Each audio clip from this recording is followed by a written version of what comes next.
Assalamualaikum warahmatullahi wabarakatuh. Di sini saya akan menjawab pertanyaan dari tugas presentasi akuntansi perpajakan tentang persediaan. Soal yang pertama yaitu apakah yang dimaksud persediaan menurut SAK etap.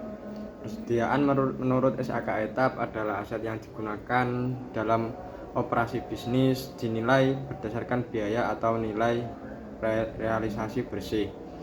Perkiraan harga jual dikurangi biaya penyelesaian dan biaya yang diperlukan untuk menjual persediaan dan dicatat dengan metode yang sesuai seperti FIFO atau rata-rata tertimbang. Dan soal yang kedua yaitu dari jenis persediaan sebutkan perbedaan antara perusahaan dagang dan perusahaan industri. Ya, perusahaan dagang yaitu jenis persediaan tetapi hanya memiliki barang dagangan atau merchandise inventory, dan juga karakteristik yaitu barang yang dijual tidak mengalami perubahan bentuk atau proses produksi, hanya dibeli dari pemasok dan dijual kembali kepada konsumen, contoh toko kelontong dan supermarket. Dan yang perusahaan industri itu memiliki beberapa jenis persediaan. Yang pertama yaitu persediaan bahan baku atau materialis atau dan yang kedua persediaan barang dalam proses, dan yang ketiga yaitu persediaan barang jadi. Persediaan barang jadi yang mempunyai karakteristik mengolah bahan mentah menjadi produk jadi sebelum dijual, contoh seperti pabrik tekstil, perusahaan otomotif, dan lain-lain.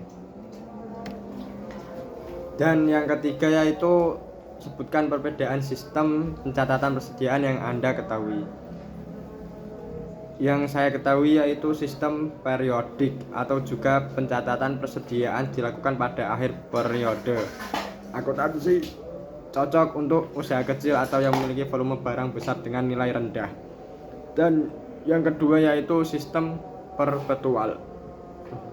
Pencatatan dilakukan secara real time, lebih akurat dan cocok untuk bisnis dengan barang bernilai tinggi atau volume transaksi tinggi. Dan soal selanjutnya yaitu dalam melakukan perhitungan persediaan akhir tahun 2011, perusahaan menggunakan metode FIFO. Berikut adalah data transaksi selama tahun 2020 dalam rupiah. Berapakah nilai persediaan akhir tahun 2011? Pada tanggal 1 bulan 1 2011, saldo awal unit yaitu 1 juta dan harga per unitnya itu 4 juta. Dan pada tanggal 12 deskripsinya beli unitnya 1.500, harga atau per unitnya 5 juta. Dan pada tanggal 21 pada jual 2.200.000 dan harga unitnya yaitu 6 juta. Dan pada tanggal 11 bulan 6 2011 tentang deskripsi beli yaitu 450 dengan harga per unit 5.500.000. Dan pada tanggal 9 bulan 8 yaitu 2011 yaitu 2.300.000 dan harga per unitnya yaitu 4.500.000. Pada tanggal 21 bulan 9 2011 jual yaitu 500, harga per unitnya yaitu 7.500.000. Ya, di gambar itu udah ada alokasi penghitungannya. Dan soal selanjutnya yaitu PT PIR adalah perusahaan yang menjual peralatan selam. Tahun ini mengalami musibah kebakaran sehingga sebagian besar persediaan barang rusak terbakar. Berikut ini adalah data sebelum kebakaran tanggal 3 April 2012 dalam ribuan rupiah, yaitu yang pertama persediaan barang dagang awal 85 juta dan pembelian sama dengan penjualan plus setengah retur pembelian. ongkos angkut pembelian yaitu 9 juta. Retur pembeliannya yaitu 10% dikali persediaan barang dan dagangan awal. Dan potongan pembelian 7 juta, penjualan 100 juta. Retur penjualannya yaitu 11,5% dikali penjualan persediaan barang dagangan awal. Diminta hitung dalam penghitungannya yaitu ada pada menentukan data dasar return pembelian. Return pembelian dihitung sebagai 10% dari persediaan awal. 10 kali 85 juta sama dengan 8 dibagi 8.500.000. B. Pembelian kotor sesuai dengan soal pembelian. Penjualan setengah retur pembelian yaitu sama dengan 100 juta ditambah 8.500.000 sama dengan 100 juta ditambah 4.250.000. Totalnya yaitu 104.250.000. Dan C. Pembelian bersih. Pembelian bersih dihitung dengan menambahkan ongkos angkut lalu mengurangi retur pembelian dan potongan pembelian. Ya, penjumlahnya ada di gambar. Dan yang penjualan bersih sama dengan penjualan retur penjualan dikurangi potong penjualan. Dan yang kedua, menghitung HPP dan kerugian dengan metode laba bruto.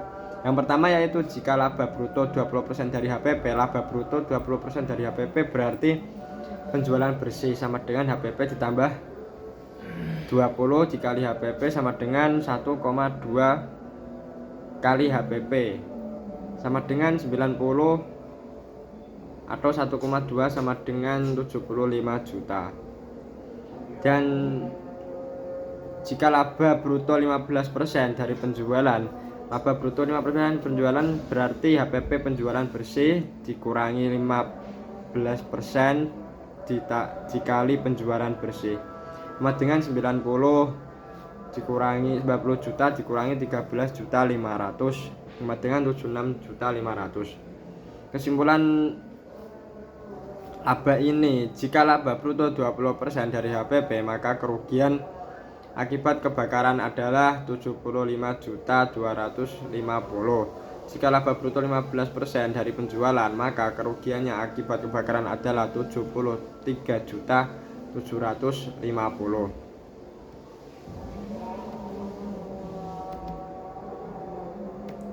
Dan soal berikutnya yaitu PT Apo adalah perusahaan yang bergerak dalam bidang usaha retail berikut. Ini adalah data yang menyangkut persediaan PT Apo selama bulan Maret 2012 dalam persediaan awal atau kos yaitu 40 juta, pembelian kos 60 juta, ongkos angkut 6 juta, potongan pembelian sama dengan 5% dikali 60 juta sama dengan 3 juta. Retur pembelian sama dengan ongkos angkut sama dengan 6.750.000. Dan penghitungannya yaitu yang pertama perhitungan pembelian bersih.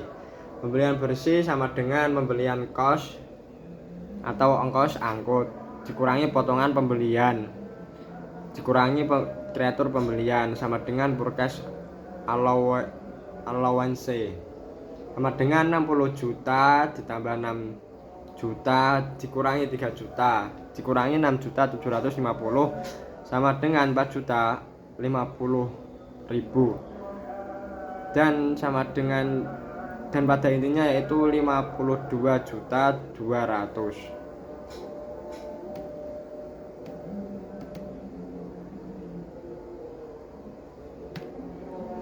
Dan perhitungan yang kedua adalah perhitungan persediaan akhir sebelum HPP.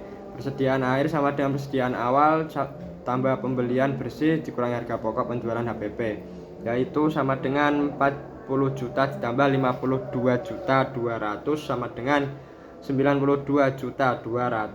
Jadi nilai persediaan akhir sebelum HPP adalah 92.200.000. Jika ada data HPP, kita bisa menghitung persediaan air lebih lanjut. Ya, sekian, terima kasih.